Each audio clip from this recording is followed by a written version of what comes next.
Prochaine question d'une personne qui a un nom écrit en cyrillique, donc je ne me risquerai pas à le lire. Voici sa question. Bonsoir François Asselineau. Les maires reçoivent-ils des pressions concernant l'accordance de leur parrainage? Alors, ça, c'est plutôt une question qu'il aurait fallu parler à Thierry Descochets. De ce que je crois savoir, c'est parfois le cas. Ce qui est certain, en tout cas, c'est que moi, j'ai vu personnellement, à titre personnel, je me suis entretenu avec, je crois, 95 maires. Et nos démarcheurs ont vu des centaines et des centaines et des centaines et des centaines de maires.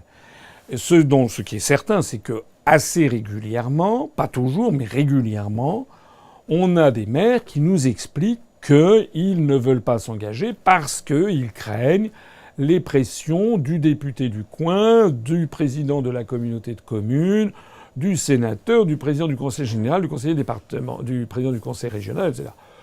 Démêler si c'est vrai ou si c'est un argument de séance pour essayer de botter en touche et de ne pas parrainer, c'est une autre histoire. Mais ce qui est certain, c'est qu'il y a quand même 60% à peu près des détenteurs du pouvoir de signature qui refusent de parrainer en invoquant notamment ce type de décision. J'en profite pour dire qu'il est absolument scandaleux que ce système soit rendu public et que les signatures soient dévoilées. Parce que pour beaucoup de gens, en fait, il s'agit d'un vote. Alors ça, c'est vis-à-vis des administrés.